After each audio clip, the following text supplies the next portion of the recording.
Right, I'd like to call the November 5th, 2025 Committee of the Whole meeting to get to order for the Taylor School District. Call to order at 6 o'clock. Fields. Here. Moore is here. Mordarski is absent. Morris. Present. Schufelt. Here. Westfall. Here. Block. Here. Please rise for the Pledge of Allegiance.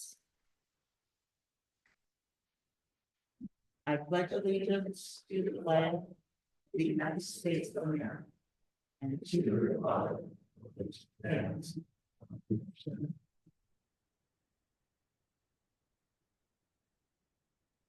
you. Thank you. We're going to start with good news. Emily, would you like to talk about the U of M environmental field trip? Reminds me of my college days, 5 a.m. out there in the morning. Mosquitoes and everything, but it was a wonderful experience. Hello, I just wanted to give the board a brief presentation on the U of M environmental field trips that every one of our fourth grade students gets to go on during their fourth grade school year. Pond Life Explorers, uncovering local ecosystems. I was able to actually attend the field trip with Myers Elementary, and I joined Mrs. Craig and Mr. Doty's classrooms. I went out with the kids. We walked through the woods and we went to a man-made pond area where the kids were given directions to take their nets and scoop. They had field guides that were where they were able to identify the insects and the different plant life that was in the ponds. It was so well organized and it was just a fantastic experience for the kids. The kids learned about the ecosystem health of the area, and they did lots of different observing and charting and data organizing. And then there was a kind of a concerted effort to help the kids understand how these skills will help them to preserve our planet. And I'd like to give a huge thank you to Kyle Wright, who was a former school board president. He donated the money from his campaign so that every fourth grader in the district is able to attend this field trip for the next 2 years, completely free of charge. So this is just a shout out to that donation and to him, and to say that our fourth graders had a wonderful time. Thank you. Any questions for Emily? Nope. We'll move on to Kathy Field and her food drive. On the 15th and 16th of November, we will have a bus park on Home Depot. Couldn't think. The Home Depot parking lot from 11 to 3. Our schools' pantries are either depleted or getting depleted. So we asked the buildings to put a food collection box in the buildings. We're gonna have the drive on those 2 days, and hopefully we'll be able to build up all of our buildings, food pantries to help what the parents aren't receiving anymore, so. Yeah, the SNAP benefits have been discontinued during the shutdown. And so our students don't have this will fulfill needs for the weekends. Is that correct? Am I wrong? Okay. Correct. Weekend needs for students, so they have food. Anything else, Kathy? No, I mean, they get free breakfast and free lunch, but what about dinner? What Right. about weekends? And what about when school's not in session? Correct. And that's where they were depending on the federal funding to help them. Now they don't have that, and you can't teach a hungry child, so. That's correct. I do want to clarify, Home Depot on Telegraph. Telegraphy battery. Just clarify, correct. Why, what did I say? No, you said just. You just said Home Depot. I just want to Oh, clarify, I'm it is the sorry. one on Telegraph. There's two in Taylor. Yeah, yeah. Wherever there's a big yellow bus. Yeah, there you go. Just come on in. Let the record reflect that Mr. Mordarski arrived at 6:01. Okay, on to you. Moving on to the agenda, revisions, approval of the agenda, policy 0166. Is there a motion? I have a revision. All right. Kathy has a revision.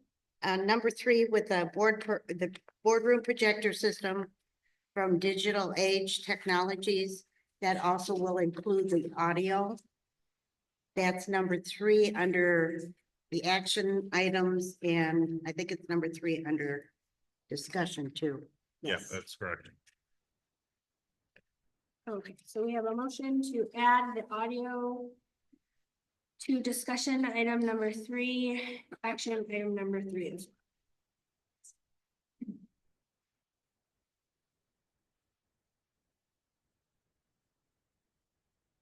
All right.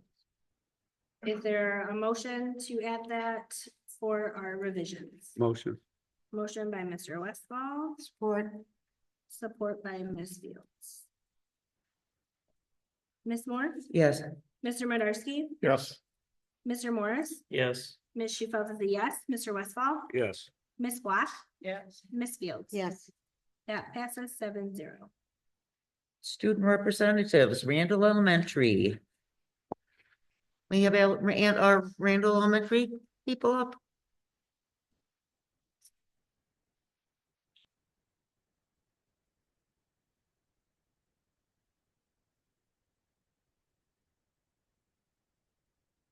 Good evening. We have one of our student representatives who would like to share a little bit more about Randall Elementary's Beta Club. Hi, my name is Aubrey, and I am one of the Beta members at Randall Elementary. The National Beta Club began in 1934 in South Carolina. Randall Elementary inducted their first membership in December of 2003, and we have been serving the community of Taylor ever since. The Beta Club at Randall is one of the 9,600 schools throughout the nation and internationally. We are one of only 9 clubs in Wayne County. We have the mission to promote the ideals of academic achievement, character, service, and leadership among elementary and secondary school students. We are specifically chosen by our teachers as being model Randall students who focus on all the qualities embedded in the Beta mission statement. This year, we have been busy inducting the new 4th graders into our membership. Our membership is currently at 31 members.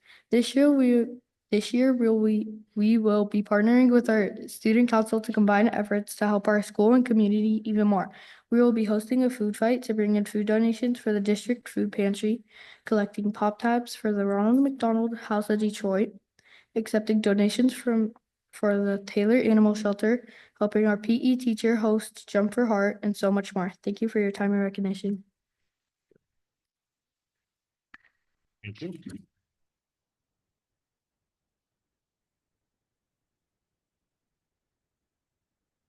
Thank you very much. I'd like to mention too, in good news, I attended and participated at Kenyon's Trunk or Treat and Steam Night last week. I think it was Wednesday, Thursday, I don't remember.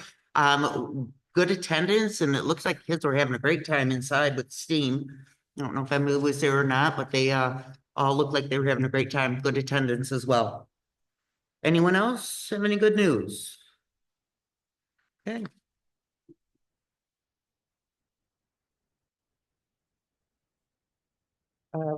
Where am I at here? Scheduled reports, facilities, grounds, improvements, and transportation committee, Kathy Field. We had our committee meeting on the 16th. And under the facilities, the first ceiling tile bid went out, but there were no takers. A second bid has gone out now. The basketball backboards at West have been repaired. Okay. The heating and cooling controls for Hoover have been ordered, and the company is currently working on the high school controls. The grounds report was a bid went out for moving the E Heights playground equipment. Let's see. And then the improvements I don't do on this report because we're involved with Barton Mallow and the collaborative on our bond issue. Transportation, one of our buses had been in an accident, and because we're waiting for the cameras to be put on the new buses, which can't be on the road until then, our mechanics, which a shout out to those gentlemen, were able to get it back on the road on the same day. They had it repaired and back on the road. So we're still waiting for the county to make their decision as to how the finances will be distributed, so that's holding us up getting the new buses on the road. So I just want to say thank you to the transportation mechanics. That's all I have. Thank you. Any questions for Kathy? We'll move on to curriculum committee, and that's me, and I'm gonna say a few things, and then I'm gonna turn it over to Emily. Because she has so much more enthusiasm than I do. A great meeting. I'm impressed with all the things that are going on across the district. We have pilots in place for different curriculum. The Career Center looks fabulous, and why don't I turn it over to you? You're much better at this than I am. Thank you. We had a wonderful professional development day. I know our meeting was before that, Yep. but our PD day, yes, was wonderful yesterday. We were able to get the secretaries together to do some professional learning. And then the rest of the district was either learning about their content area things or deepening their knowledge about our MTSS system. We have an intensified algebra pilot that's going on. That's to attempt to help our Algebra 1 pass rates.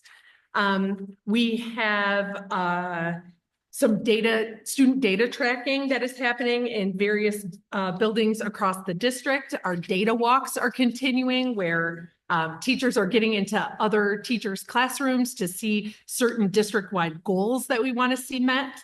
Our MTSS team met today, and we're continuing to revise the handbook.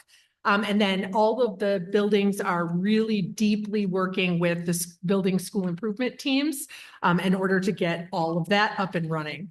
Our CTE courses, as Ms. Moore mentioned, are going strong. I'd like to mention a couple of the courses that are new this year and some of the enrollment rates. Our automotive class has 52 students enrolled in it. Cosmetology, we're at 16. Our HVAC is at 24. And then our new computer repair class is at 23 students. So we're loving that we're bringing those to the kids. And then we were also recognized as one of the districts that made the most gains in reducing chronic absenteeism in the county. And we've been recognized for that. And then the county has actually asked us to come and present some of our strategies for reducing that, which we know we have some attendance agents in place and some reminds that go out through Parent Square, reminding the parents in the community how important attendance is. And I think that's it. We will update you more next meeting. Thank you. Corey, you want to add anything? You were at that meeting? Oh, sure. Yeah, I just think it's awesome that we have nearly 700 students in our high school in various CTE programs, and that we're we're getting them ready for the workforce. Thank you, everyone. Thank you. Any questions? All right, we will move on to discussion items. Myers Acoustics and Holland window replacement. Jason Powers. Yeah, Jason Powers. Thank you. Yeah, that was- Good evening, everyone. Jason Powers with Barton Mallow. It's nice to meet some of you, some friendly faces I've seen before, but I'll get to meet all of you more as we get through the bond. I'm here tonight to talk about the Myers and the Holland new scope that just got bid out in mid-October. Not a big scope, but definitely going to make an impact. The Myers was new acoustical baffles for the steam room. We took in about 6 bids, which was great. The bids were anywhere from 38K to around 278K. I don't know what that person was thinking. But we're here to ask for your approval on the award to Clark Contracting. The second was Holland window replacement for about approximately 25 windows. We're asking for Trenco Glass out of Lansing out of Warren, sorry. We're asking your approval for their bid of 4285 with their alternates. They had 2 bids were received. They were the low of the 2. And both of these we post bid all the 3 low bidders for Holland and the 2 low bidders for Holland and the 3 low bidders for Myers. And we found everything to be in order. And unless there's any questions. This was to correct what wasn't done correctly the first time under a different company, correct? That's my understanding. I don't have Yeah, all the I know history more on of that. the history piece, I'm gonna say part of it, yes. I'm going to say that the acoustic baffles at Myers was not necessarily the case because essentially when they went through their design processes, each building kind of made their own choices in that. And the team that was in place at that building at Myers at the time chose not to do the acoustic baffling, whereas McDowell did choose to do that. But what we've learned is it's pretty loud in that room, pretty hectic, and it should have had this from the beginning, and that's where that's why that's a correction. But you are correct. I would say the windows that went in at Holland, they have egress, like they open as required so that students can get out in the case of an emergency, in case of a fire, but there is no good way of opening them for the circulation, for the ventilation that is needed on hot days and without air conditioning in that building. And it's to correct that. You are correct. Thank you for the history. Oh, yeah, absolutely. Any questions from the board? Thank you.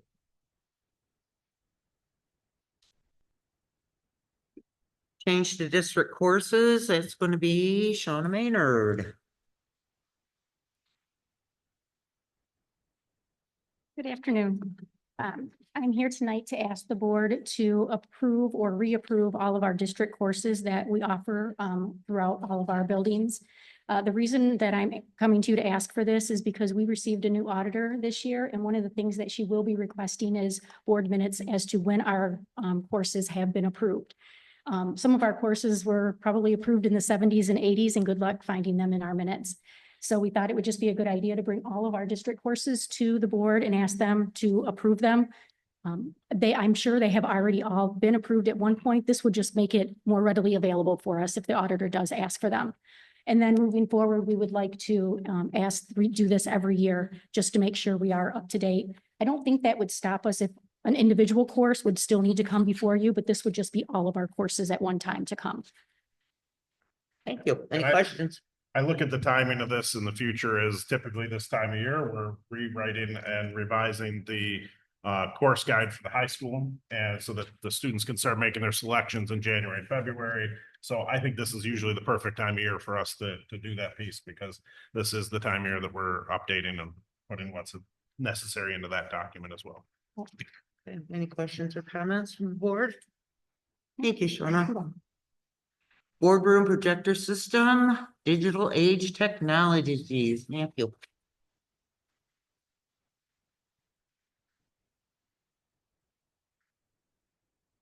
Good morning. I'm here seeking approval for a revamp of our audio and video system here in this room. The goal is to have two projectors, one up for the front of the screen for the audience. A little bit, speak up a little bit. Yep. Thanks. One projector in the back of the room for you guys. There's only one screen on the quote. That's because the back of the room is white, so there's no reason for an extra screen. That will also be replaced. I'm not really sure if it still works. We'll also add a camera in the back, so we don't have to have individual laptops out if you guys don't want them. We also plan on replacing all the mics for each of you, including this mic. There's going to be a spare mic, 2 new speakers, 3 stage mics for performances, the sound equipment and electrical work that needs to be added as well. This is all coming out of general funds under REMC pricing. Thank you. Are there questions from the board? How long? How long? How long? Yeah, how long before it's done? Depends on how quickly it gets approved. Let's say it gets approved today. I don't know, but I'd assume about a month after PO. Okay, thank you. Yep. Okay, we'll move on to SAEB co-chair. All right, thank you very much. We have been in the process of reestablishing our sex ed advisory board. A little while back, we put out applications to the community and seeking anybody who was interested in A, serving on the committee, and B, there was a question on there whether they wanted to serve as a co-chair of that committee. By law, we do have to have 2 co-chairs. One is an employee of the school district and the other is a parent of the school district. And so tonight, we're going to walk through the process of selecting the co-chairs. What we did is when we had the applications come in, we redacted any personal information. We simply just labeled it candidate number 1 for the employee spot, candidate number 2 for the employee spot. And we gave that information to you, to the board, to review those documents in preparation for this meeting. I also had copies put into your packets tonight. So if you wanted to revisit anything, you wanted to look at anything, you have that in front of you as well. We did specify that, it is recommended that one of the co-chair positions have a medical background, although not required. That is one of those recommended pieces. So we did flag that as well on the applications that I gave you and on the documents in your packet. So we tried to make this as anonymous as humanly possible for you, since you are making the decision tonight. So it was also recommended when we were in the policy committee meeting and we were updating our admin regs regarding the CAB to make this like we would if we were filling a vacancy on the Board of Education. So what we did is we were using the exact same process, except for it's not interview style. It's simply looking over the applications and then doing a ranking just like we did last time there was a vacancy. So we're going to kind of walk through that process, and by the end of tonight, we will have our 2 co-chairs elected to get the CAB back up. I will say this as well, in terms of the other applicants, I know I said this 2 weeks ago or 3 weeks ago, sorry, we were off one of them. But I'm going to reiterate it tonight that the 17 applicants that we had all complied with what our makeup needs to be by law. So we are going to proceed that anyone who applied for being on the committee is on the committee. So really, we're just choosing the co-chairs. There were 2 spots that are required legally that we still need to go and recruit somebody to fill, because by law, we do have to have a clergy person. And by law, we have to have a student representative. Tomorrow, in fact, I'm meeting with my student advisory board. It is one of the topics we are going to talk about at the student advisory board tomorrow to get that student spot filled. In terms of the clergy, we do have to reach out to a clergy member in the community and get that in place. I think we'll be able to do so.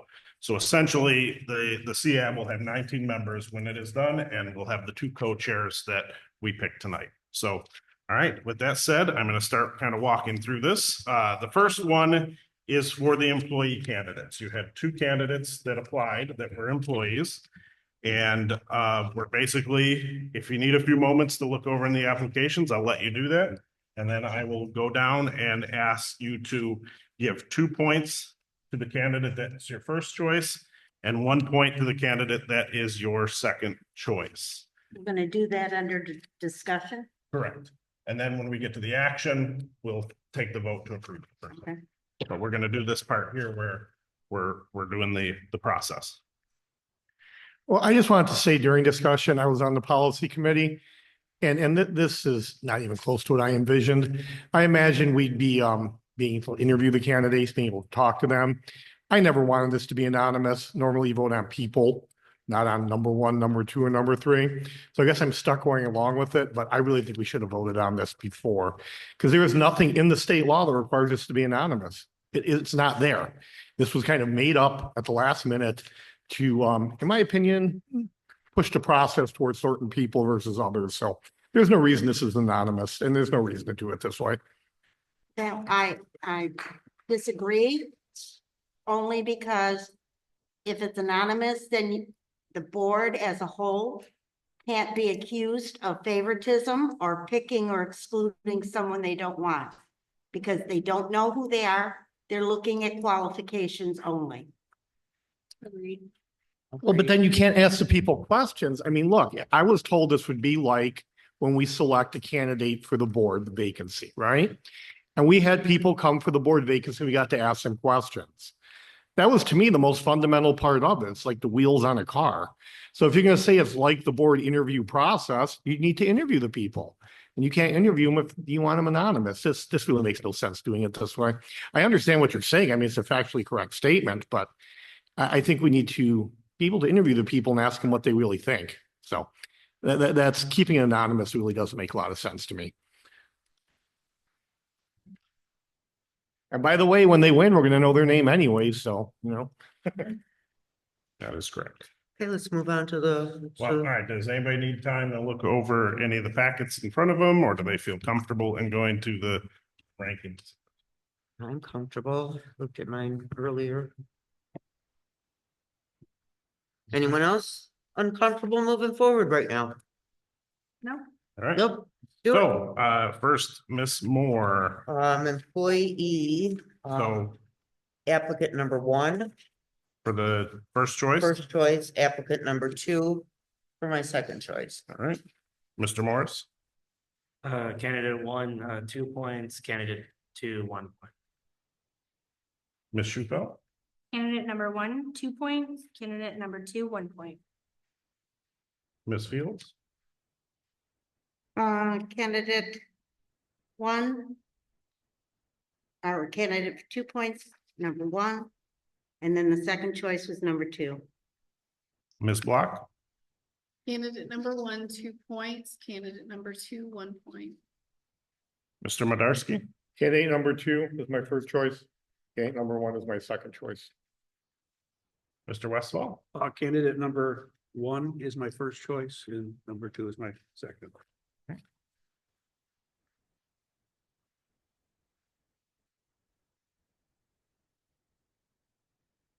so the rankings were, there were 13 points for candidate one and 8 points for candidate two.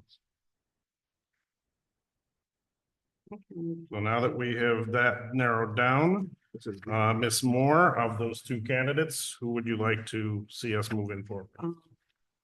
Candidate number one. I didn't Right. see, I don't listen to them. Mr. Morris, of the two, now that we got them ranked? Ms. Schufel, I'm sorry, what are you asking? of the two, because we narrowed it down to that the number one had 13 points, number two had 8. Which of the two would you like to see move forward? Candidate number 1. And this will make more sense on this next one because we have 7 candidates for the second seat. So I know it seems like it's an obvious thing when we've already put out the points, but this will make more sense when we go to that process. And I wanted to keep it the same. That's why I was like, I wanted to keep it the same for Ms. Fields. Of the two candidates, who would you like to bring forth? Number one. Ms. Block, Number 1. Mr. Madarsky, Number one. Mr. Westphal. Number 1. All right, so when we get to the actions, we'll be bringing forward candidate one for the approval. All right, the second one, I know we had more applicants because this is the parent piece. We had 7 candidates here and we're going to do the same process, but I'm going to ask, does anybody need time to look at any applications first? Do we need a moment? Feel free if you do need that.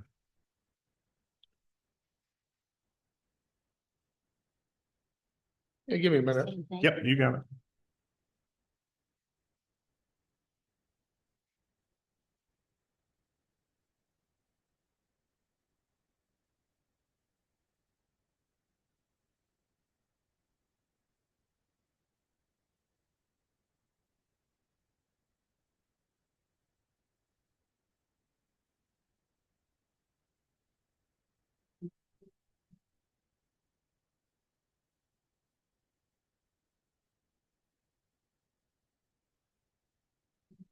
All right. So same process. Tell me which candidate you would like for your first choice, which would be 2 points and 1 point for the second choice, and then we will narrow from there. So, Ms. Moore, Candidate number 5 gets 2 points. Candidate number 3 gets 1. all right, Mr. Morris, Candidate 1 gets 2 points, candidate 4 gets. Ms. Schufel, candidate number 1 gets 2 points. Candidate number 7 gets 1 point. Ms. Fields, Candidate number 1 for 2 points, candidate number 2 for 1 point. you said candidate number 2, correct? Yes. Thank you. Ms. Block, Candidate number 1, 2 points. Candidate number 5. Mr. Madarsky, Candidate number 6, how many points can I give to? 2 for the first choice, 1 Two. for the second. And then candidate number 3, 1. And then Mr. Westfall. Candidate number 1, 2 points. Candidate number 2, 1 point. Give me a moment to tally.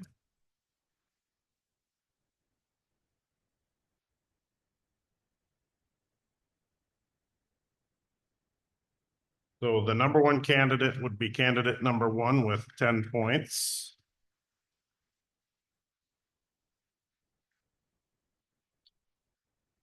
And the second candidate would be candidate 5 with 3 points.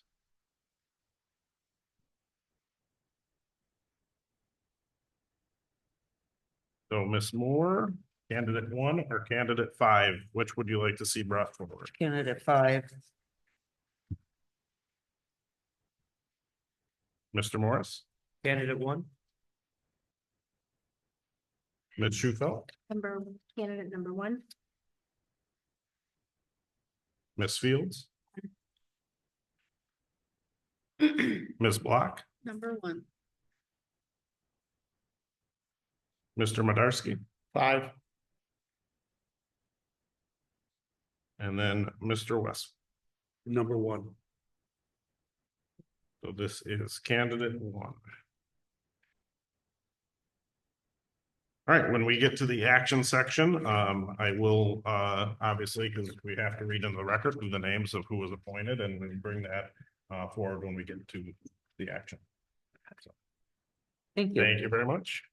Public comment. Now we're, if anyone would like to address the board regarding, items, that we just, about discussion items, please approach the podium and we will.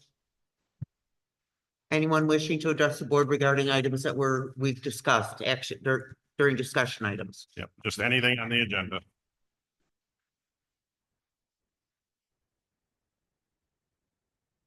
You want to say anything before I speak or no? Your name and address. Courtney Prout, 9846 Catherine.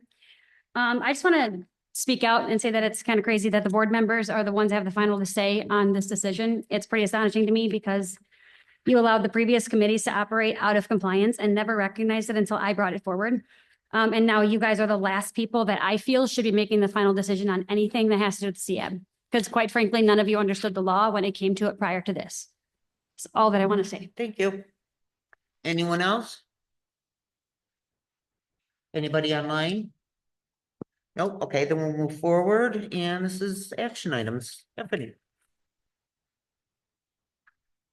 Moving on to the action item number 1, the Myers Acoustic and Howland Window Replacement. It is recommended the Board of Education approve the award of Myers Elementary School Acoustics and Howland Elementary School Window Replacement through Twinkle Glass and Clark Contracting Services for $90,915. Is there a motion? Motion by Ms. Fields. Is there a second? Second. Second by Mr. Westfall. Mr. Morris? Yes. Ms. Shufelt is a yes. Mr. Westfall? Yes. Ms. Block? Yes. Ms. Fields? Yes. Ms. Moore? Yes. Mr. Madarsky? Yes. That passes 7-0. Number 2 is the district courses. It is recommended the Board of Education to make the changes to the district courses as discussed above. Is there a motion? Motion. Motion by Ms. Black. Is there a second? Support. Support by Ms. Fields. Mr. Madarsky? Yes. Mr. Morris? Yes. Ms. Shufelt is a yes. Mr. Westfall? Yes. Ms. Black? Yes. Ms. Fields? Yes. Ms. Moore? Yes. That passes 7-0. Number 3 is the boardroom projector system, digital age We technology, need updated numbers on this. I did. Good. We You already already did. did that. Perfect. Thank you. as well as the added audio. It is recommended the Board of Education approve the purchase of the boardroom projection system through the digital age technology for the total amount of $62,714. Is there a motion? Motion. Motion by Ms. Fields. Is there a second? Support. Support by Mr. Madarsky. Mr. Morris, Yes. Ms. Shufelt is a yes. Mr. Westfall, Yes. Ms. Black, Yes. Ms. Fields, Yes. Ms. Moore, Yes. Mr. Medarsky. Yes. That passes 7-0. You're gonna need my addition here, right? Yes. All right, for the candidate for the CAB co-chair, the employee spot, it is Brianna Wachter. Did I say that right? And that is Waechter.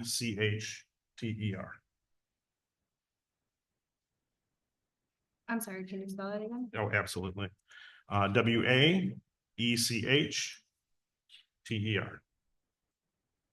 Okay.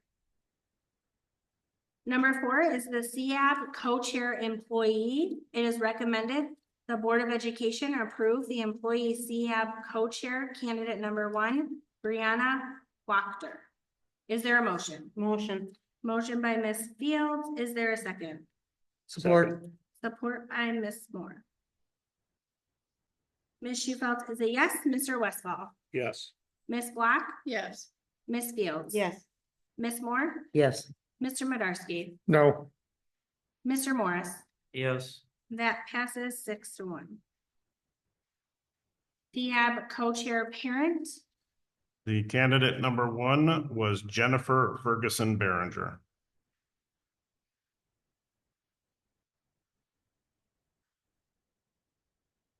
okay. CAB co-chair parent, it is recommended the Board of Education approve the parent CAB co-chair, candidate number 1, Jennifer Ferguson Behringer. Is there a motion? Motion. Motion by Ms. Fields. Is there support? Support. Support by Ms. Black. Mr. Westfall, Yes. Ms. Black, Yes. Ms. Fields, Yes. Ms. Moore, Yes. Mr. Medarsky, No.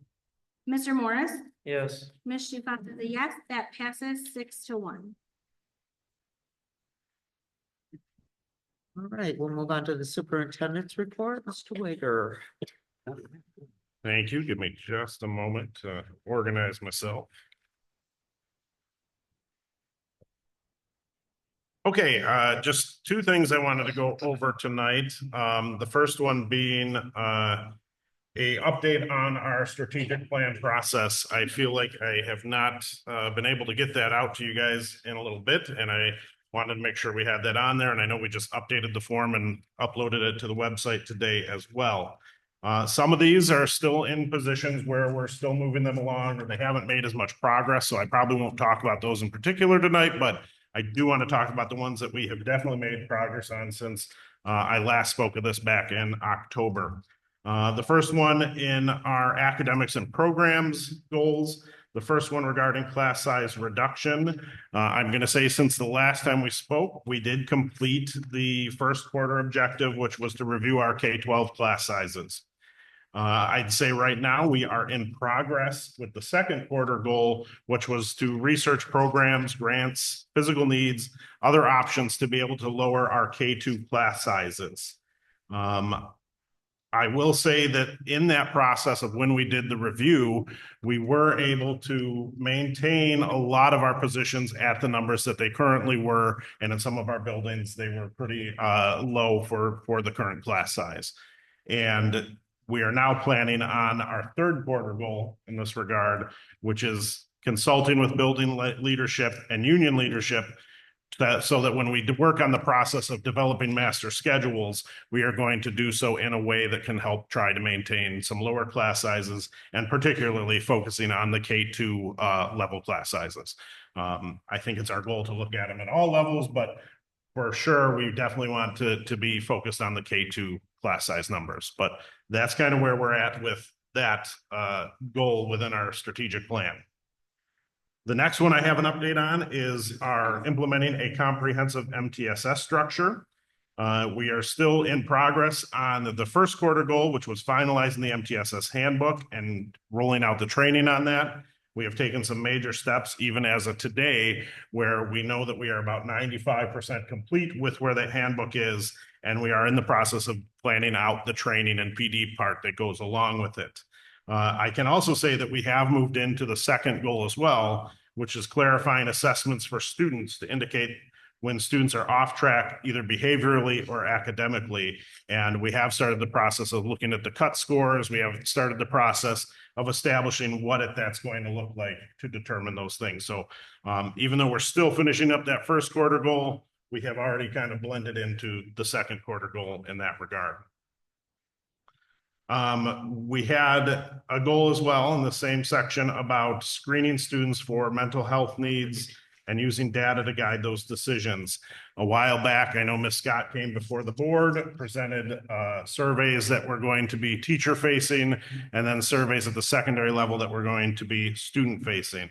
And we did put those surveys at that time after she presented on our website for parents to review and to be able to see exactly what was going to be seen from this regard. So since that presentation and since putting those on the website, we did identify the screener tool, we did pilot the screener tool, and that has something that has been rolled out and progress has been made. So we are into the third quarter goal of where we're now going to start looking into and disaggregating the data and seeing what needs we have from there. Nope, I already talked about that one. The next one that we have made progress on since the last time we brought this up is regarding our finding appropriate online programs to support our HR hiring process. We have put together a committee that has been working with many different stakeholders on looking at different websites, different software that we can use that can expedite and make it more efficient in what we do on our onboarding end of the HR process. I'm really excited that we have one that we've really had to dive into. We've even had a team that went to Woodhaven Brownstown schools to take a look at, because they use the tool to see how it works, to see how it helps them and helps their process. So we've made a lot of progress, and we're hoping that soon we'll get into that second quarter goal of where we're going to select what portal we choose. But I think we've seen a lot of good things about the Frontline program, especially since it's something we already use for our applications. It's something we already use for other items like our attendance management here in the school district. So the fact that it has these other capabilities is something that can make it more efficient for us. And the last two I want to update on are in the operations section of the strategic plan. We reported out last time that we were kind of complete in assessing what our needs are as a district. I know that our new partners, Barton Mallow, they came out, they helped us put together those assessments, and now we've been working through the next steps from there. And one of those goals we had was to improve building curb appeal. Just today, myself, Ms. Vespremi, our Director of State and Federal Programs, Ms. Hill, or I should say Dr. Hill, our CFO, and Jack Gerard and Patrick Nedslick from our operations department, we met to start kind of prioritizing what we can get out there and what pots of money we can use. And the big one we talked about today was the 12D grant that we received as a school district from the state of Michigan. So the 12D grant is $4 million that was granted just to the Taylor School District for our infrastructure needs. And we were really looking into what was the best use of that money today. And some of that is going to help us with this curb appeal piece. I think those of you, definitely those at Moody and Johnson, can attest to how bad the parking lots are and how desperate they are to be upgraded right now. So that is one of the conversations we had today, that should we be using this money from this grant to start working on those parking lots. And that is one of the areas that we talked about, which definitely fits into the strategic plan goal of updating our curb appeal. And I know I see Mr. Hall here. He'll be very happy that we talked about gutting all of Hoover's HVAC today too. So yes, we had lots of conversations, but in terms of the curb appeal, we really talked about parking lots today because they desperately need some upgrades in there. And the final one that we had in terms of the operations was revolving roof replacement. We already did a big round of roofs this past summer and at the end of last school year. I was very happy to hear that Jack and Patrick put out the next round of roofs. We have about 5 more buildings that need that in there as well. And we are seeking a different state grant that is coming out for infrastructure that could be able to pay for that, because the state is giving out money to school districts in a competitive grant that will fund.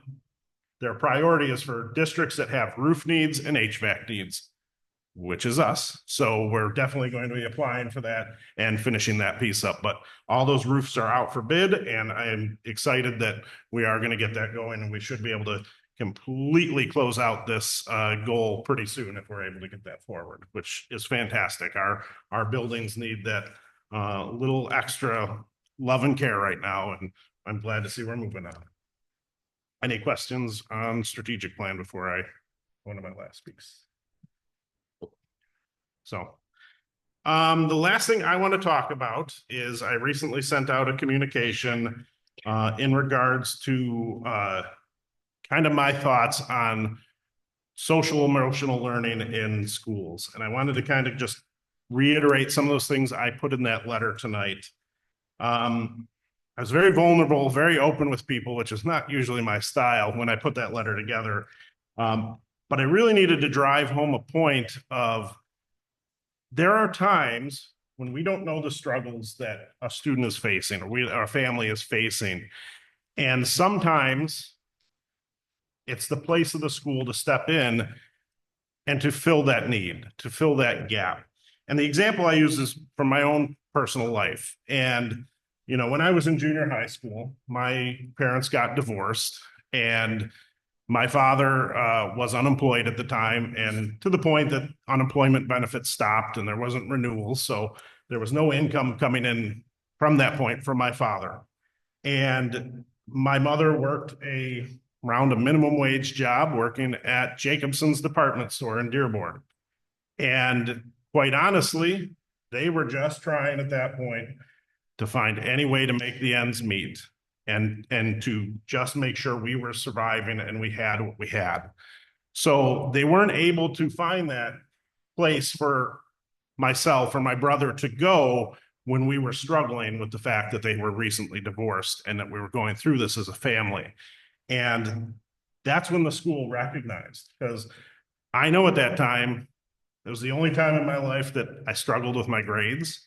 It's the only time in my life that I was getting sent to the office. I was on a first name basis with my assistant principal. Something I remembered when I became an assistant principal, that you never know what that kid on the other side of you is going through at that time. But it really was the school who stepped in, noticed I was struggling, and then was like, hey, we have these support groups for kids that are going recently through divorce. We have these items. And I'm always thankful that that is exactly what the school did, because I was able to turn it around. I was able to get myself back on track and to do the things that I've done now in my life, which I believe to be a fairly successful life at this point. And I know that at that moment, if it wasn't for the school taking those steps, recognizing those steps, it may not have turned out this way. So I just say that to say, we have to look out for everyone within our community, and the need is always going to be different. And sometimes it is in this place of providing those social and emotional learning supports and to finding places for parents to seek extra resources or to have those things. And I just kind of wanted to put that out there as why it is something that I feel is so valuable and so important for our kids. And I will close it on that. Thank you. All right, we'll move on to board member comments. And it's an important reminder that the views and opinions expressed by individual board members during this meeting are their own and do not necessarily reflect the official position or consensus of the entire Board of Education. I'm going to start out with just a short comment with regard to one of the many conspiracy theories that are floating around Facebook. And I'm not on Facebook, so I was kind of surprised to see that there was a comment that I personally would protect a teacher over a student. Because I was the former president of the Taylor Federation of Teachers. I find that comment appalling, disgusting, and slanderous. There is no way that myself or anyone else sitting up on this board would protect a parent or an adult over a student. And I just want to make that very, very clear. Thank you. Anyone else have board comments? No, that's about it. Got it pretty well covered. Well, I have one, but it's not nearly that important, but a lot of people send me stuff on Google Drive. And sometimes I write back, I can't open Google Drive. So just send it as a PDF. So just putting on the record, please don't send me things on Google Drive and think, hey, I read that. I cannot get it to work. So I had the same problem. If you scroll down a little bit, it's right there. You just click on it. yeah, but I'm just having other issues which I don't want to like get into now with the Google Drive. Can't get on Google Drive either. Okay. So all I do is scroll down a little bit and it's printed out right there. You click on that and you can read it. No, some of them are, you're right, but some of them are Google Drive only, and that's the ones I'm having issues with. I have, yeah, no, I have. I know what you're saying on that. That's just, okay. Okay, anyone else have comments? No, then we will move on to, The consent agenda. thank you. Consent agenda, policy number 0166.1, policy number 6470, policy number 8640, and policy number 2304. Minutes from the regular board meeting of October 15th, 2025. Consolidated items, payment of current bills, certified, non-certified, and administrative reports. Out-of-state overnight field trips and out-of-state overnight grant funded conferences. Is there a motion? Motion. Motion by Mr. Morris. Is there a second? For support by Ms. Fields. Ms. Black? Yes. Ms. Fields? Yes. Ms. Moore? Yes. Mr. Medarsky? Yes. Mr. Morris? Yes. Ms. Shufelt is a yes. Mr. Westfall? Yes. That passes 7-0. Okay, items scheduled for the next agenda, good news, recognition of the retirees, and an audit update report.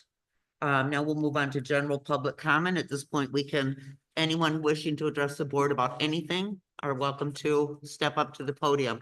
And I forgot to read my script last time, so you have to be patient with me. Come on up. I have to read my script. Oh. Okay. Oh, need glasses for that. Welcome everyone to the Taylor School District regularly scheduled board meeting of November 5th, 2025.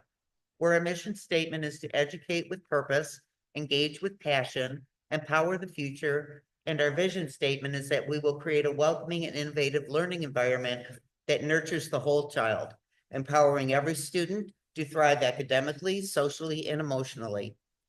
Thank you to all of you who came to be with us tonight. We understand the importance of continuing to keep you informed and providing an opportunity for you to be heard. Public comment will begin with those in person and then move on to our online audience. For those in person, please step up to the microphone, state your name and address for the record.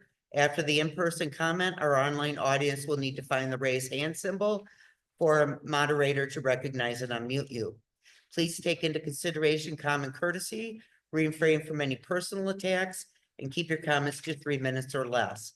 We'll provide and assist with timekeeping, so each guest will be able to monitor their own time and know when to conclude, so all who wish to speak will have an equal opportunity to do so.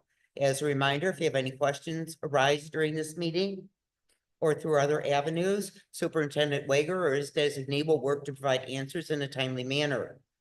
Please note that the views and opinions expressed by individual board members are their own and do not necessarily represent the official position or consensus of the Board of Education. Thank you. Hello, my name is Jennifer Miller. My address is 6551 Troy Street. I am the Taylor Middle School Cheer Program head coach. And I'm actually coming today to find out or to ask you guys to please keep or allow us to have the tumbling coach that has worked with our program for the last 4 years and raised our tumbling skills from forward rolls to I have numerous skills or numerous girls working fulls right now. If you guys don't know what that is a girl flipping backwards and twisting fully around and then landing on her feet. This is a very hard skill, and my middle school program has It has numerous girls working towards this. We've been working with our tumbling coach for 4 years now, and unfortunately, the varsity head coach does not want us to stay with him and wants us to move with a different program. This program would be coming into Titan on Sundays for the middle school program.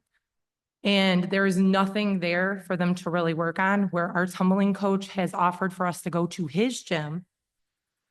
And the girls pay out of their own pockets for us to go to this tumbling coach, where he has stuff at his facility that is obviously building our program.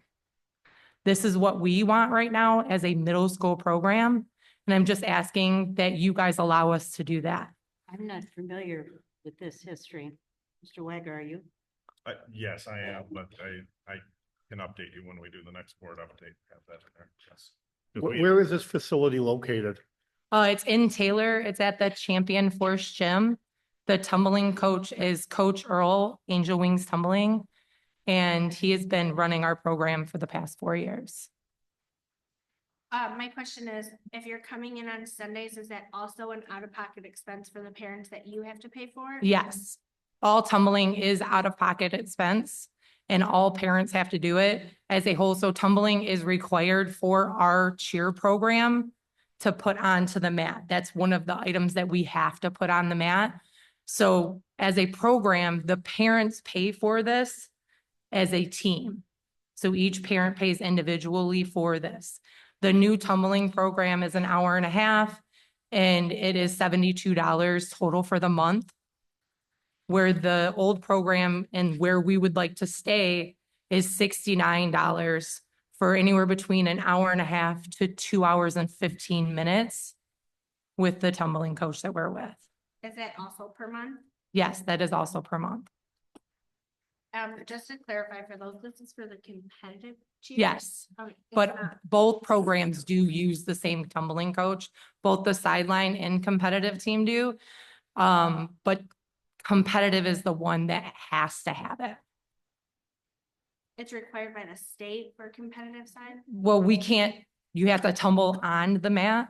That's part of the skills that we have to perform on the mat. So I would assume it is something required. I wouldn't want to put something on the mat where they don't have a coach teaching them how to do it and timing and everything. So I would assume that is yes. So the skills required, but not necessarily X amount of hours of instruction. Is that what you're saying? Yes. Okay, that's what, just clarifying.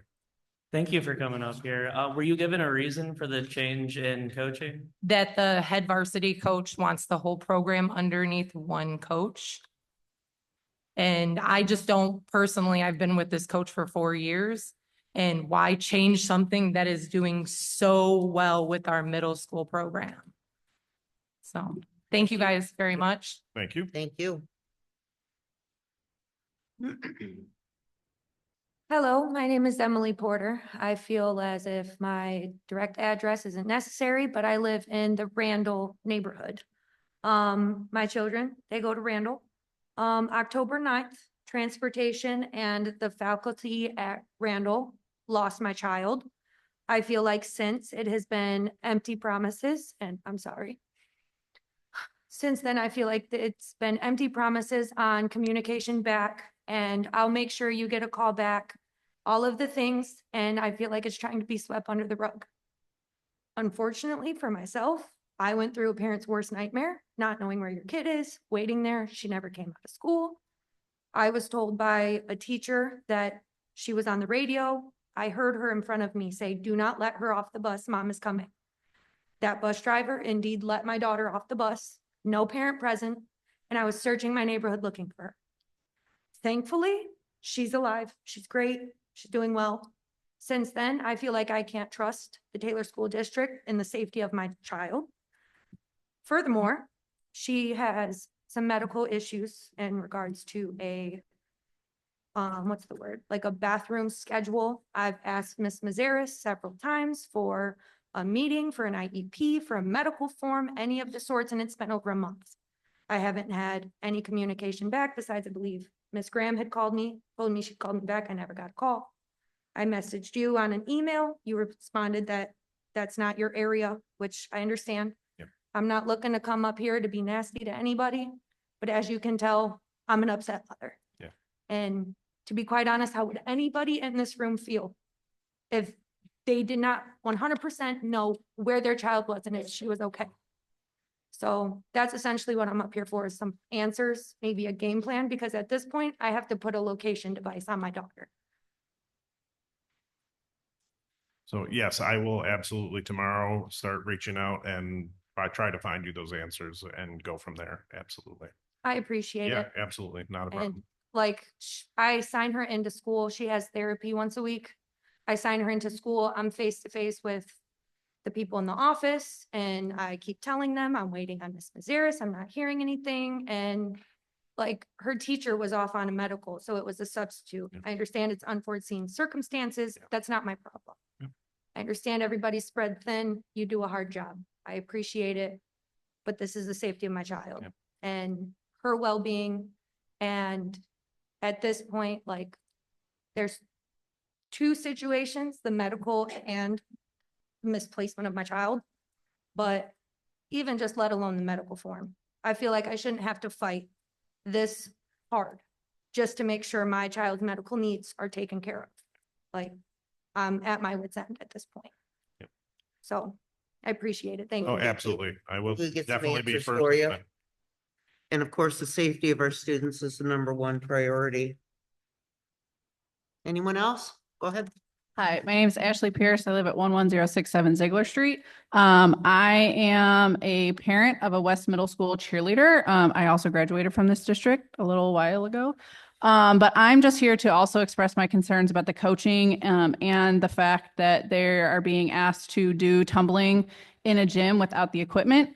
Because these tumbling skills, quite frankly, they're dangerous. And I am not comfortable as a parent with my child being asked to try to do these tumbling skills without the proper equipment. And I'm also not willing to pay for her to be at risk to do these things without the proper equipment. And I was happy to hear you speak on the social emotional, because also I think what's really important for our girls is in order to build these skills, they need to trust and they need to feel comfortable with the person who is coaching them. And they're not going to get that from somebody new. They already have it. They're established. My daughter is one of the children who couldn't even do a backbend walkover last year. And now she's getting ready to throw tucks. And I don't know if you know the difference in those skills, but it's huge. And she's learned that in less than a year. So I'm just really asking for you guys to take into consideration what is best for the middle school. And I mean, I don't know if you guys went to any competitions last year, but our Taylor Middle School girls were recognized by schools everywhere we went. Our program is phenomenal. And to just like take that away from them feels kind of punitive to me. And again, I'm just asking for you to let us continue tumbling where we are. Thank you. Thank you.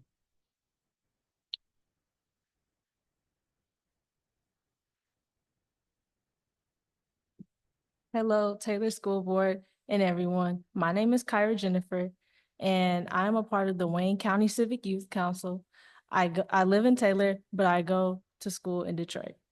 The most important issue to me is mental health for everyone from young to old. In 2023, according to the World Health Organization, globally, 1 in 7 10 to 19-year-olds experience mental health disorder. Depression, anxiety, behavioral disorders are among the leading cause of illness and disability among adolescents. For instance, during COVID-19, mental health for many had decreased. The isolation from the outside world, friends, family, activities, and etc. For many people, this caused loneliness, and for some people are still affected by the lockdown today. I believe mental health should be talked about more in the government and society as a whole. I would like to propose the idea that mental health days should be implemented in all Taylor schools once a semester with fun activities for all students. The goal, to help students know that it's okay to take breaks. And remember that investing in the future is investing in the mental health of the youth. Thank you. Thank you. Thank you.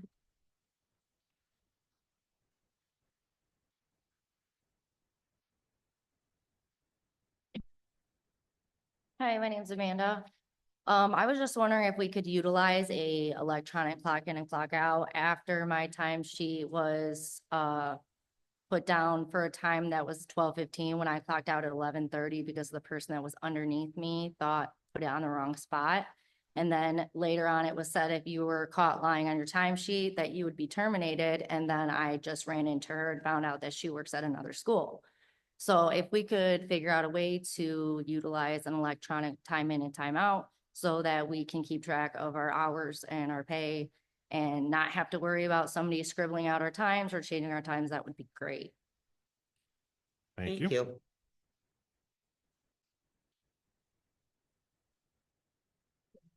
Hello, my name is Mary Hayes and my address is 24761 Chernick. I also have a child in the cheer program at Taylor Schools. She knows and trusts her current tumbling coach who's been working with her to do amazing things. And I would hope that you guys will reconsider us having to be forced to go to a different tumbling coach and let us stay with the gentleman who our children trust and has gotten them skills that are far beyond what we can teach them, and we appreciate all his help.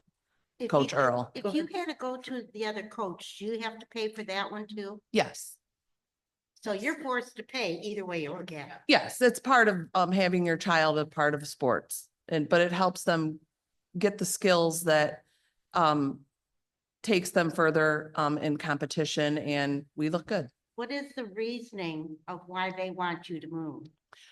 I think that it is the head coach of the high school is somehow in control over middle school also cheer. And I don't know what her reason is. She's not a very approachable person and does not contact or have a lot of doesn't reach out to us. You would think that she would come be a part of our smaller programs to try to encourage them to come to the high school and cheer for her in the future years. And she hasn't.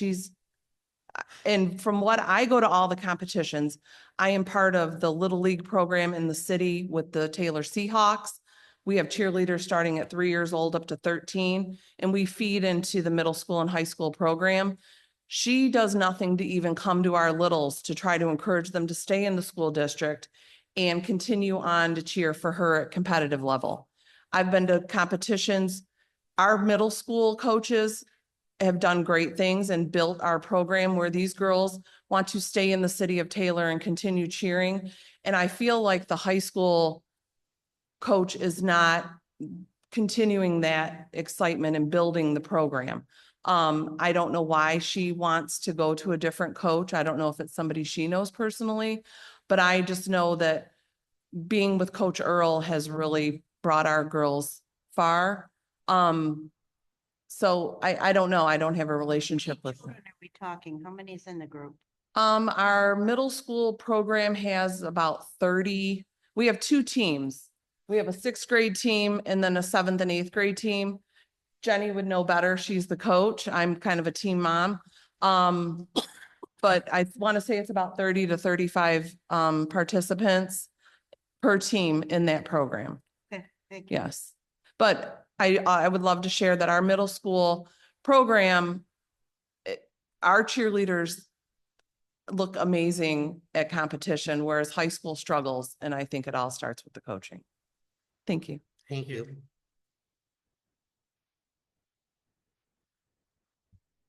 Hi, I'm Erica Bain. My address is 6624. I just wanted to show my support with the other cheer. I'm a cheer parent. My daughter goes to Hoover. She started cheering since she was in 4th grade at Randall. And yeah, it's always been a big theme with that competition. It got the girls excited to be part of cheer and to be part of something. And the cheer coaches made sure in middle school to carry that on. And so now we got these girls all excited about cheer and they're feeling good and it brings that self-esteem. And I want to see that carry on. And I don't know if it will carry on in the high school. I'll deal with that when my daughter gets to high school next year. But for right now, we are the parents, we pay for this tumbling. We should have a say of where our kids are getting tumbled at. My daughter, again, she barely had a back walkover and she's working on her back tuck, thinking about maybe possibly scholarships in the future. Wouldn't that be amazing? I mean, these girls who get these folds and these twists, they get looked at by colleges. There is many girls who did get some scholarships, to Schoolcraft or even some of the bigger colleges. And I don't see that happening with no equipment. It's dangerous for one, it is. And to be at a facility where there's equipment and a trained trainer, that's where I want to be. I mean, I had my daughter go downriver. I took her out of it because she didn't learn anything downriver. And here we've got a phenomenal coach, and now they want to take him away. It's unfair. And there's many people who are mad and are taking their kids out of district to go to other schools like Allen Park and Woodhaven that have an excellent competitive cheer team. And them girls aren't embarrassed at the mat. Last year, our girls were embarrassed crying off that mat. That destroys their self-confidence. It really does. Thank you.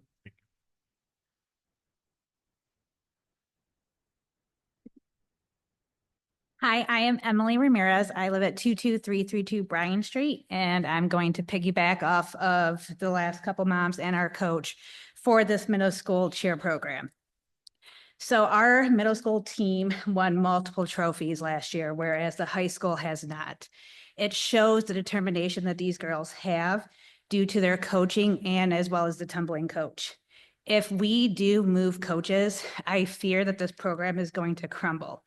And especially with Taylor Sports, I'm a product of Taylor Sports as well. Not going to mention how long ago, but it's sad seeing students leave the district because they are talented. And I don't want that for my kids. My daughter is one of those that is able to do a full at this point, and I know she wants to go to college for cheer. If she is pulled and she's unable to do this in high school, then she's going to be devastated. And she's only a 7th grader. So I just want you guys to really listen to us and hopefully, really just keep this program where it needs to be. Thank you. Thank you. I just want to add, you guys are doing your part by coming to us and sharing this issue, so thank you. Good evening. I'm Ginger, the grandmother. I have a couple grandkids in your high school this year. And I appreciate your comment on the social, emotional help or learning. I just don't want indoctrination. I think we can agree with that. Yep. I came from a broken home. I had teen parents and I was a middle child. I know brokenness, and I had teachers that helped do that as well, but they did not try to indoctrinate me into being a boy, for example. So yes, there is that fine line. Secondly, I have to agree with Justin and Courtney about the process of how we came together to get the co-chair and of the sex education. I know you guys already know this, but I have to repeat myself. I don't think we should be teaching sex ed in the way that we're doing it, not just here in this school, but the law does not require us to teach it in the way that these schools have somehow came around to do this. I personally believe as a nurse, a mother, a grandmother, a citizen, a patriot, we could add in the other subject matters in other subjects like your biologies and things of that nature. And I know that's so far off. I'm just putting it out there because I have to say it. I will also say I am so discouraged, not by what you guys are doing necessarily with the voting and elections that went on in our country yesterday. I'm just so discouraged, even to stand here. I even debated to even come and voice because there's not enough of our voices. I'm happy to see a lot of people here for this cheering, tumbling thing. It's wonderful. I wish this place was packed with parents who really gave a crap. Okay, that's what I really wish. However, I feel like with the process of the way that you're doing it, what's the word where you're not seeing it? Anonymous. Help me. Thank you. Anonymously. Yes. And the reason why is because I feel like everybody should be able to stand and own who they're choosing. If we cannot stand to own what our ideals are, what we expect, you guys and us, for what you all expect out of the parents and out of the students, and what we should expect out of the administration and the board. We have to start doing that as a people in our country too. If we can't do it with the school board and the parents, we're screwed. Okay, I'm just going to be honest. We need to start doing this for one another. It's not us against you guys. I'm not here to do that at all. there's a lot of things I don't agree with different things that go on in different systems. I just want, I want a voice, that's all. I want you guys to continue to do what you're doing, but stand in who you're choosing for these positions, whether it's this sexual education process thing or some other thing that you might be faced with in the future. Please consider that and stand in what you're doing. And for the parents, I know my time's up, but don't be so hard on when they do that. Let them stand in their truth of why they chose who they chose. Let's all be nice to each other. Thank you. Anyone else? Anyone online? Okay. Oh, we got more in person. Oh, one more. We got I one think more. two more, I think. Oh, two more, Stacy okay. set up too, so.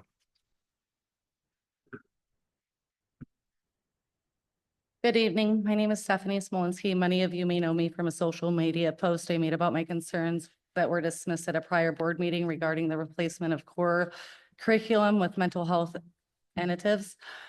I want to not only clear the air, but clarify my stance and explain what led to my concerns.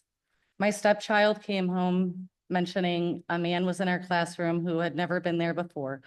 He mentioned to the class his place of work and that people came to see him for therapy.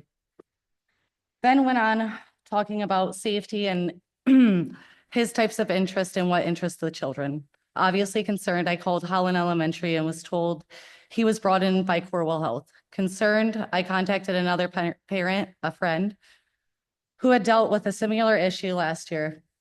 After speaking with her, I learned that parents were supposed to receive an opt-in, opt-out forms for medical-related programs. Yet when I asked the school, I was told there was none because this was part of their curriculum. I searched the TSD website, nothing. Contacted the school board, no answer. The other parent also tried contacting the school board. The assistant superintendent of elementary curriculum finally reached out in a way I felt was not to address my questions, but because my Facebook post had gained attention and stated by her it was misleading. She claimed forms hadn't been sent out because the facilitators were just introducing themselves. Parents deserve to know when non-school staffs are entering the classrooms before it happens, not after. Things worsened when she and the school gave conflicting statements. Then she instructed the principal not to speak to me regarding my concerns. I have messages and emails to prove this. Shortly after, a rushed out opt-out form was sent without a district letterhead. When I contacted school board president, you had stated you had just learned about the program, that it was above your pay grade, I'm sorry. And if I disagreed, I could get an attorney. You also compared it to a union negotiation. It was clear the district was being protective, not of parents or of students. When I requested to review the curriculum, it was scheduled during parent pickup and my request to move it was denied. I had to keep my kids home from school to attend. Many parents also couldn't make it. This has been handled dishonestly and without transparency. Parents have a right to know who's in their child's classroom and what is being taught, regardless of assurances that the person is safe. Every board member here has was copied on my emails, yet none of you responded or held leadership accountable.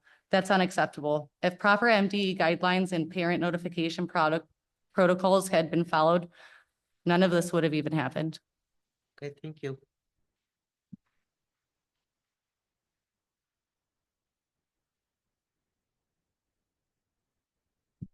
Good evening. My name is Stacy Vespremi. I could give several addresses here in Taylor because I've lived here for over 40 years and just recently moved. I can actually tell you what year Miss Ramirez graduated, but I won't because I had her in class. So that would put me in an awkward position as well in terms of age. But I started my career here in 1998. I left for a little bit and returned. So I just wanted to come up here kind of as an employee, but kind of a lifelong community member here. So what I've seen online lately tells me that our community is struggling, not just our kids, but our adults too. The behavior we see on social media has been at best uninformed and at worst cruel. I don't want to blame anyone. I say it because it reveals something deeper. Adults who are themselves may be hurting frustrated, overwhelmed, angry, and emotionally drained. And if the adults are struggling, how can we expect our kids to do any better? I understand the community's frustration about not getting a new high school. I was here and voted on it too. But the people in front of us now had nothing to do with those early planning days. They're trying to do the best they can with what was left behind. Again, the attacks on social media aren't going to get us a new high school. What will move us forward are the partnerships, conversations, and plans already underway, and I'm encouraged by the new renderings and collaborative efforts taking shape. Social media should be a place where we seek to understand and make connections, not seek a place to persecute, bully, or harass. None of us are here to do harm. We're here because we care about kids and want to solve problems. But that can't happen if our default mode is attack instead of empathy. We are raising children in a society that says, forget your feelings. But I believe now more than ever, we can't ignore them. When we do, we end up with children who grow into emotionally unregulated adults, people suffering from anxiety, depression, even physical health issues tied to stress. Where just a little over a month ago, a presenter told us one out of 5 of our students have contemplated suicide. This isn't about weakness, it's about humanity. Please understand that SEL isn't a program, it's life. Every story we read has emotion at its core. I mean, who hasn't cried at Charlotte's Web? Every math problem about sharing is a lesson in compassion. Every science discovery from Marie Curie to today's pioneers is rooted in perseverance. Every history lesson asks us to reckon with the emotional consequences of our past. Art and music are outlets for emotion, and we even see character traits in Jim through teamwork and cooperation. Instead of channeling our frustration and anger online, let's channel it into something positive for our district. Come volunteer, help a child learn to read or play a math game, support our food pantry as families face reduced benefits and rising costs, mentor a student, coach an activity, or simply show up to cheer. Every positive adult interaction matters. Use your passion to help shape solutions productively. So let's stop pretending feelings don't belong in school. They're the foundation of learning, of relationships, and of community. If we want regulated, compassionate, resilient kids, we have to model that as adults. I implore our Taylor learning community to stop asking, how can we? And wonder, how can we not? Because the truth is, it starts with us. Thank you.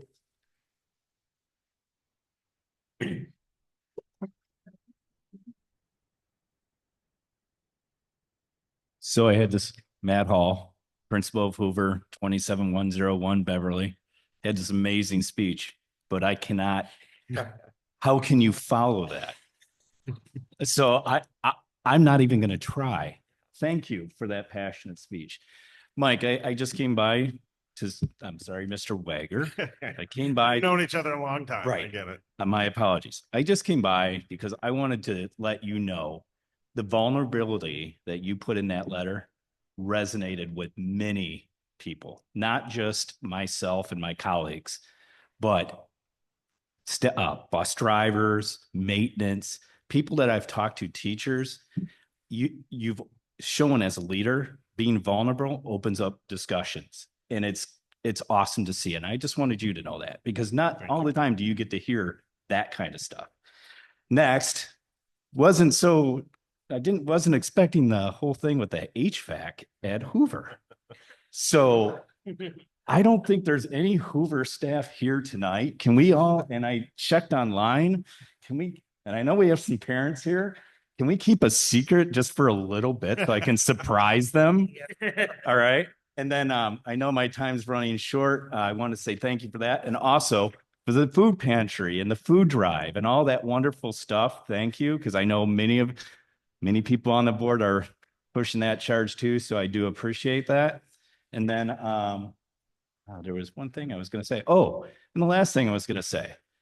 Middle school is unpredictable. Social emotional health, and I'm not going to get in, but I'm going to tell you, boots on the ground. This is your principals, principal speaking right now.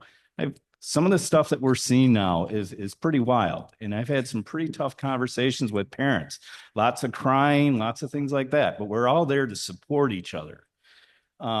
With that being said, we've had some great partnerships in the past with Taylor Teen Center and many others. And those partnerships have lasted many, many years. I mean, I've been here for 31 years. That's a great organization. So I just want to say that. Last but not least, it's a full moon. Middle school principals know that. Elementary principals know that. Everybody knows that. So I was talking to our tech director today, and he will vouch for this. The power went out at Hoover. The power never goes out at Hoover. I mean, it goes out maybe for like 20 seconds, but it was 16 minutes. It was 16 minutes. So after it, I had a time to reflect. And I'm like, I got to reflect because my blood pressure is up. And I reflected, and we were all talking, and everyone did what they were supposed to do. Okay. My head maintenance is calling Jack. My security is calling Michelle Marshall. I'm calling Mike. Laura is calling Mike. But what was cool about it is, get this, everybody answered the phone. Everybody answered that phone. And everybody worked together. And look, 16 minutes, the power went back on. We had a plan. Things were working great. But thank you. I don't want to take any more time, but thank you for all you do. And thank you, board. Appreciate it. Hey, Matt, that's probably up there with when I worked at Hoover and we had the pipes burst and flood 10 classrooms in the morning and panic. Yes, I gotcha. Anyone else wishing to address the board in person?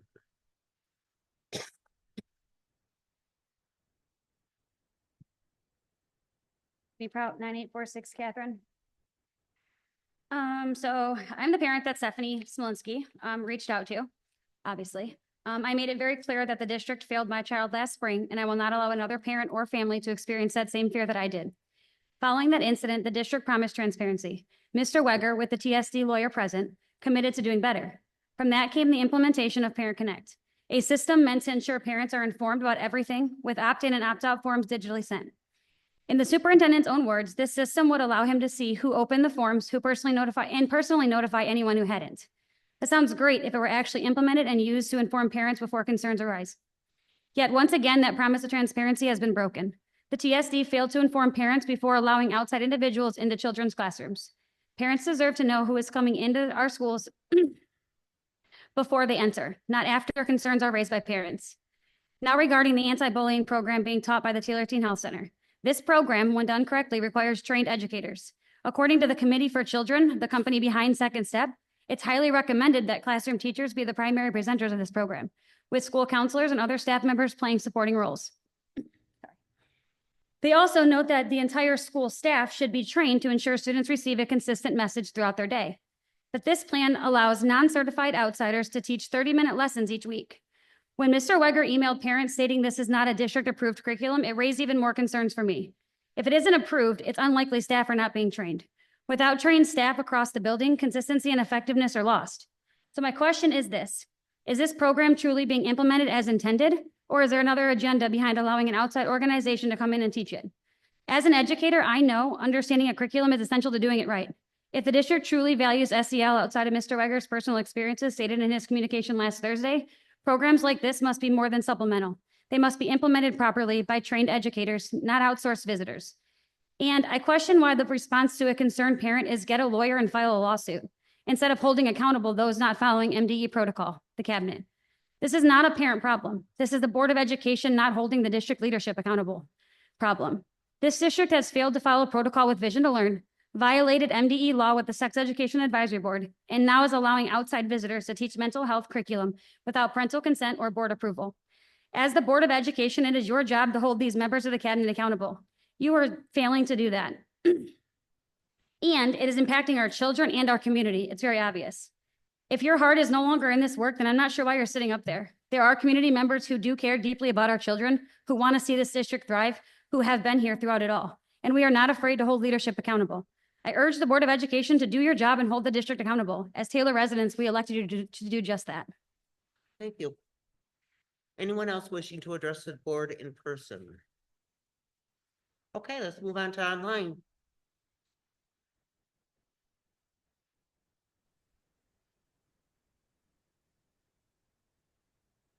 Hey, I think it's my turn. Can everybody hear me okay? Yes. Okay. Hi, my name is Kim Berkey. I am an employee of the Taylor School District. However, I live in Monroe, and I apologize I could not be back in time in person for the board meeting, so I'm here virtually. So I generally come to you to showcase a group of children or a program that I'm particularly proud of. Tonight, I would like to discuss something different. I have been an educator for 35 years. The last 10 of those years have been with the Taylor School District. During that time, I've been a classroom teacher, a technology media specialist, a school improvement coach, and I'm currently a school improvement coordinator for our district. Throughout my tenure, I've worked under 12 different administrators. Of those 12, 3 have been exemplary, in my opinion. I'd like to talk about one of those 3 tonight. For the last few years, I've had the absolute privilege of working with Miss Emily Graham. In a very short time, she has brought or strengthened some of our most valuable district initiatives, such as resilient coaches, the MTSS structure, tiered supports, and instructional coaches. Each and every student from TSD benefits from having access to these initiatives. I've had a front row seat to watch Emily Graham in action. She advocates fiercely for the rights and the well-being of all children. She is continually in our school buildings, working side by side with staff to understand their needs and to problem solve. And she partners with families to provide empathy, compassion, and support. Emily is an amazing educational leader and a very caring human being. We are the luckiest district around to have her energy and enthusiasm leading us to improving current and future experiences for all members of our district. So I'd like to close by saying thank you, Emily, for being fair, for being equitable, for being open and honest, for being brave, and for being you. Thank you. Thank you. Anyone else online? Okay. Mr. Prout, you can go ahead. Is that who's next? Yeah, there's the hand up. Yeah. Good evening. My name is James Prout. I live at 9846 Catherine. And I am a parent in this district. I'm here tonight because my wife and I are exhausted. We are done being told to trust the process while our child and many others fall further behind. We have asked for transparency. We have asked for academic focus. We have followed the chain of command, sent emails, attended meetings, and tried to work with this district. In return, we have been given half answers, deflection, excuses, and justifications from personal experiences. Let's be honest, our students are not being taught at the level they deserve. Classroom time is being diluted with programs and ideological initiatives that have nothing to do with reading, writing, math, or science. When parents raise concerns, we are pushed toward outside tutors, third-party platforms, or private supplemental resources. That is not acceptable. We should not have to find a separate education for our kids. That is literally what we are sending them there for. Maybe the focus should be on academics inside the school, and if a student needs emotional or social support beyond basic classroom expectations, parents should be referred to qualified SEL resources or licensed professionals outside of school. Not have the teachers attempt to take on roles they are not trained or licensed to handle. The math problems, reiterating compassion, are not the issue. It's the constant extra programs that go far beyond that. We keep hearing that everything is fine. It's not. Performance data doesn't lie. Grades don't lie. The number of struggling students doesn't lie. Parents are not confused. We are concerned. The lack of communication is intentional. Decisions are hidden behind closed doors, and parents are expected to accept them without question. That is not transparency. That is control. Let me be clear. I support teachers. My wife is a teacher. She's an amazing teacher, an even better person that cares more about children than any of you could fathom, but had to leave the brick and mortar because teachers are being buried under shifting priorities and forced to navigate non-academic agendas instead of teaching. They deserve leadership that stands behind them and removes distractions, not leadership that keeps adding more.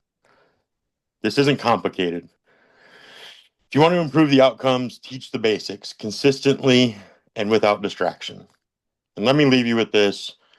Our children get one chance at a solid education. We will not sit quiet while the chance is wasted. Our children's social development and emotional conditioning are not the responsibilities of this district. We don't co-parent with the district. Your DEI initiatives and ideological programs are distractions, not education. Stop inserting them into classrooms. Teach academics. The responsibility of preparing our kids for the real world belongs to us, the parents. We are expecting action, not more talking points. Thank you. Thank you. Anyone else online? Nope. Okay, we will close audience participation. Where am I at here? Adjournment to, oh, that's you, Stephanie. Adjournment to closed session.